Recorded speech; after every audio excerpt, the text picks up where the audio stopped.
Stoke travel down south to take on Luton on Tuesday in a game where both managers will definitely want to get a win. On the board, of course, Rob Edwards and Narcis Palat. So with that, I'm very honoured to join by Tyler from T.Boys TV. Tyler, firstly, how are you doing, mate?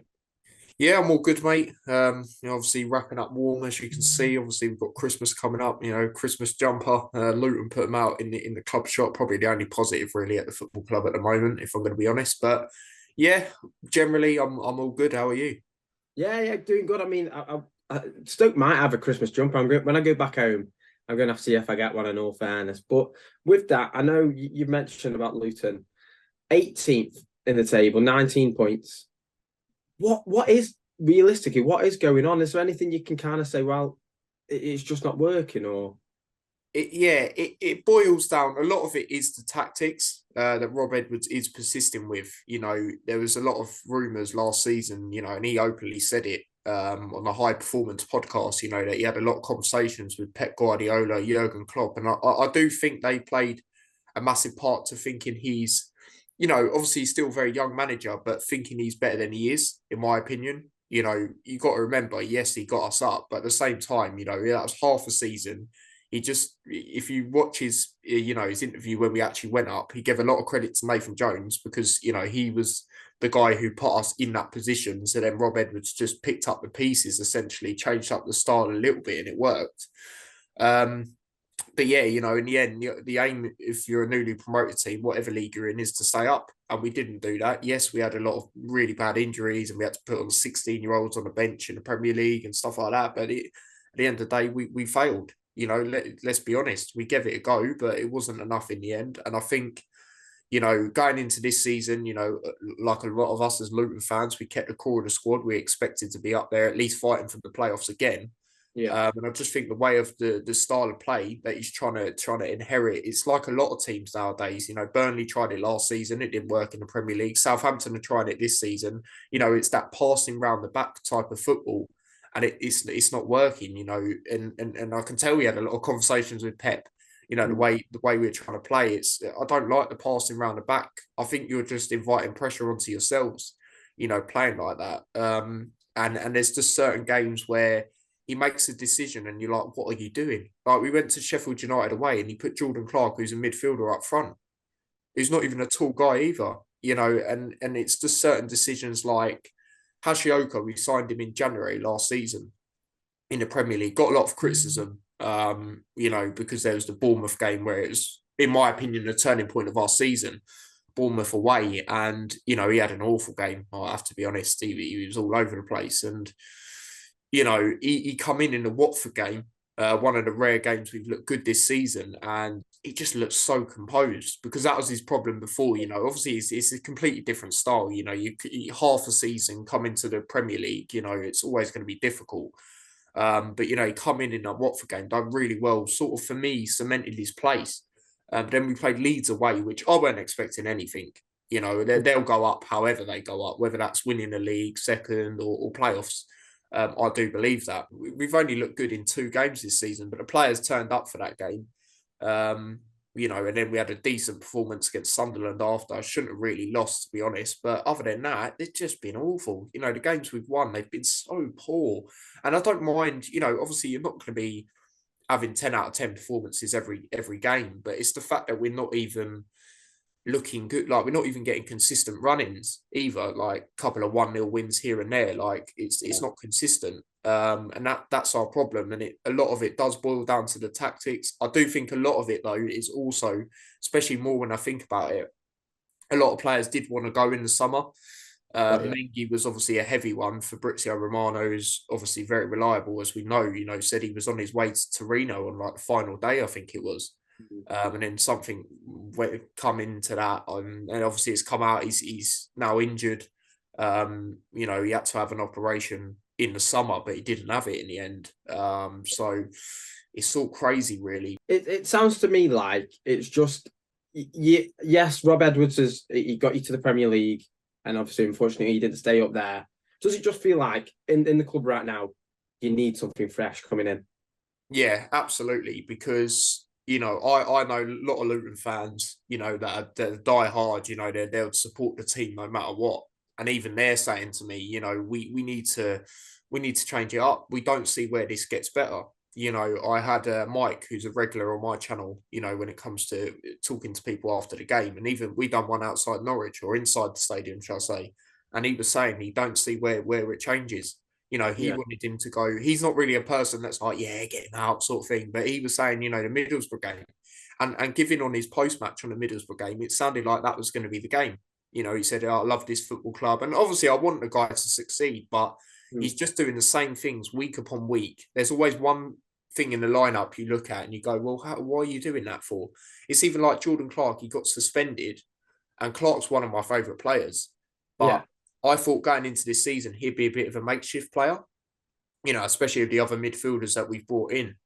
Obviously, we've had injuries and stuff, but either way, even when we didn't, there's certain decisions, like we play away from home. I think the last 2 times we've done it, or last 2 of the 4 games, we've played predominantly attacking midfielders away from home with no cover. Against great sides like Middlesbrough, are up there. They're always up there, in recent seasons. And then Norwich, who, they had that really good home record, didn't they? And they still do, 1 loss at home in the last year. So, just certain decisions like that. But it's like we've kept the core of the squad. So realistically, we should be up there. It's not entitled. It's just, it's facts. You look at the teams, we should be up there. We've done better than Burnley and Sheffield United in the Premier League, and we're not even fighting for the top half. And the thing that annoys me as well is they said at the start of the season, Rob Edwards said, I never knew I never believed we were going to do this, because I don't think we're that good. But he said this season our aim is to win the league. And the fact that we're here 2 points off, the being in the battle, in the zone, shall I say, and he's still not gone. It's not good. Yeah, I think a change is needed. I think there's some great managers we can go out there and get right now. I think you look at Mark Robbins. I think he was quite harshly sacked by Coventry, to be fair. And then obviously you've got Steve Cooper as well, who I would have took. I remember when me and my dad were discussing managers we would take before we got Rob Edwards, and we said him. Look at the battle we're in now. Look what he done with Nottingham Forest. They were in quite a similar battle, wasn't they? They ended up getting in the playoffs and winning it. I don't think we'll quite do that, but he can definitely push us up the table. So I do think a change is needed. Yeah, I get where you're coming from. I mean, I think with Rob Edwards as well, it's one of them where you've got relegated, and you look at, compared to, say, Burnley and Sheffield United, who also obviously got relegated with you. They obviously Burnley brought in Scott Parker, Sheffield United as well with Chris. It's one of them where it's like they're now doing well, and it's looking good. I think right now, from what it feels like outside looking in, it does just feel like you don't want, Rob Edwards doesn't really want to. I think it is best for both parties for him to go elsewhere. Your kind of key men that could obviously get you this win that's much needed. It's a difficult one with us at the moment, because again, it's one of them in these lineups, so you don't really know who's going to play. But I definitely would say Morris or Brown will play. It's just whether will Elijah play with one of them or etc. I think it will be Morris and Elijah. So I would say Morris, just on the basis of he's not been the best the last couple of games, but his leadership he has been one of them players that has showed that determination. And I know he does, do well against Stoke, in the recent sort of games. I think the last time he might have scored or got an assist or something at Kenilworth Road. So I'll say him. But other than that, I have to be honest, I don't really know. Like I say, we're very vulnerable defensively. Midfield's quite open because we do play 2 in midfield with a cam. And after time, we don't even play a defensive midfielder there. So, I don't know really. I'd say Morris or Brown. I think Brown can cause havoc. He has been one of the shining lights this season, and he is trying to warrant a start. And obviously, I know you guys obviously had him as well. So, yeah, I'm glad that he's doing well for us, because I'll be honest, when we got him, I didn't know anything about him. The more I've seen him work hard for us, and I know he's got something about him. You know, even when we was in the Premier League, he got back-to-back goals, and then unfortunately he got injured. So, yeah, I'd take Brown. Yeah, I mean, with that, speaking on Jacob Brown, because I know me, myself, and I think a lot of Stoke fans, he was quite a fan favourite, not just because he knew where the back of the net was. He's a hard-working player, someone that was always going to get everything. For me, obviously, at Luton, he obviously got injured. And I think a lot of Stoke fans would have loved to see him in the Premier League. Do you think that give Jacob Brown a good run of games in that, obviously he's competing with Maurice and the likes of Elijah as well.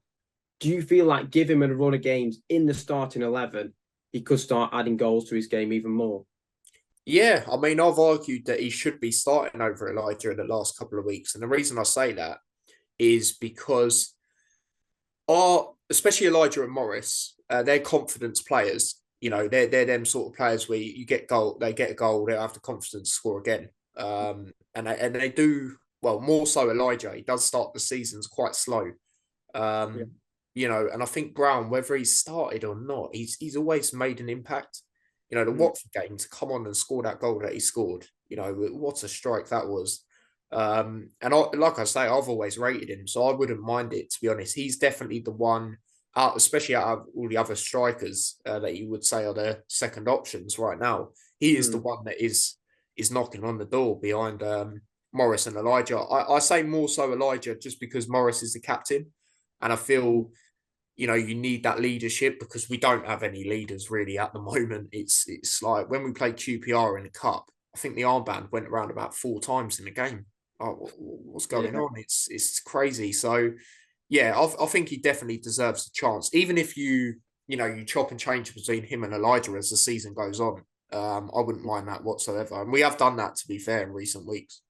Yeah. So looking into this one, then, I mean, knowing our luck for Stoke, Brown will start, put in a fantastic performance. And you know what? It's nice to see him score, but obviously it's against Stoke. But looking at this one in terms of a score prediction, I give it a 1-0 just because I didn't really think, is it going to be more a case of Stoke have relied heavily on Victor Johansson pulling out top saves.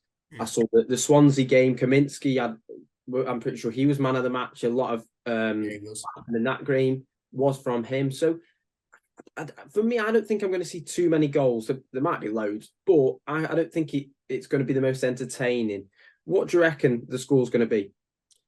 No, I have to agree. I don't think there's going to be many goals either. You know, I'll be honest, I was flickering between a 1-0 win for you guys or a 1-1 draw. But I think I'm going to go with a 1-1 draw because as much as I think we are very vulnerable at the back, you know, we do mainly score. You know, it's very rare that we don't score a goal. And I just think at home, you know, we can get a draw, you know, which is one of them, isn't it? You know, then we got Blackburn on the weekend. You know, I'm not looking forward to that game. You know, they're doing very well this season. I actually thought they'd go down. I thought the Smodic's departure would, you know, massively impact them. But obviously, you know, they're doing immense, you know, so credit to them. But yeah, this game, I'm going to have to say a 1-1 draw. But I wouldn't be surprised, like I say, if you guys nick it. I think I was the same, 1-1 or 1-0. Not going to be that many goals, but knowing us, it's probably going to be like 3-2, and it's going to be an absolute goal fest. But Tyler, thank you for joining me. We'll have to see what happens on Tuesday. But there we have it then, guys. I hope you guys enjoyed. It's been a pleasure having Tyler on, talking all things about Luton Town. Until then, I'll see you guys next time.